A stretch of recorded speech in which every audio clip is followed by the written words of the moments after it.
ইদানিং শোনা যাচ্ছে দেবের সাথে রুক্মিণীর একটা দূরত্ব তৈরি হয়েছে। জিজ্ঞেস করো দেব নামটা ইউজ করে কিছু একটা ভাবে দেখিয়ে সেটাকে দুমড়ে মুচড়ে যদি ইফ ইট বেনিফিটস সামবডি। সম্প্রতি একটি ইন্টারভিউতে উপস্থিত ছিলেন রুক্মিণী মৈত্র। উপস্থাপিকা রুক্মিণীকে প্রশ্ন করেন, ইদানিং শোনা যাচ্ছে দেবের সঙ্গে শুভশ্রীর ঘনিষ্ঠতা বাড়ছে আর রুক্মিণীর সঙ্গে দেবের দূরত্ব বাড়ছে, এ বিষয়ে আপনি কি বলবেন? এরকম প্রশ্ন শুনে কিছুটা রেগে যায় রুক্মিণী। তিনি বলেন, সেম এই প্রশ্নটাই আপনারা দেবকে করুন।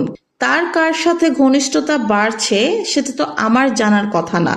দেবের যখন যেটা ইচ্ছে সে সেটাই করে।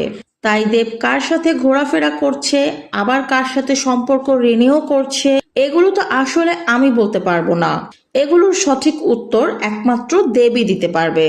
তবে হ্যাঁ, আপনার দ্বিতীয় প্রশ্ন যেটা রুক্মিণীর সাথে দেবের দূরত্ব বাড়ছে কিনা, এই প্রশ্নের উত্তরে আমি বলবো দেবের সাথে রুক্মিণীর কখনোই ঘনিষ্ঠতা সেরকম ছিল না।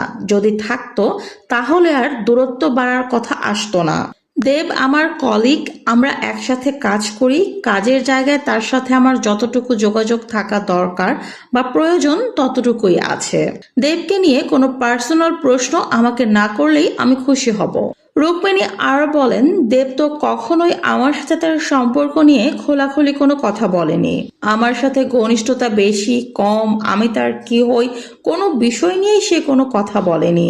আমাদের ব্যক্তিগত একটা সম্পর্ক বা ব্যক্তিগত একটা জায়গা তৈরি হয়েছে, সেই বিষয়টাও সে কাউকে বলেনি। তাহলে সেই বিষয়ের ঘনিষ্ঠতা বাড়লো কি দূরত্ব বাড়লো, এটা নিয়ে আমি বা কি বলবো?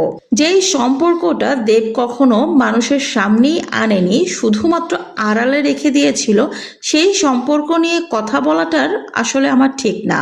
তাছাড়া আমি বলতেও চাই না কি ছিল না ছিল, সেগুলো নিয়ে আমি বদারও না। আমাকে যদি আর কখনো দেব বিষয়ে প্রশ্ন না করা হয় তাহলেই আমি খুশি হব। কারণ দেবের মতো মানুষকে নিয়ে আমি আর কথা বলতে চাই না, কোনো কথাও শুনতে চাই না। তাছাড়া শুভশ্রীর সাথে দেবের কি হচ্ছে না হচ্ছে সেই প্রশ্নগুলো আমাকে আর করবেন না।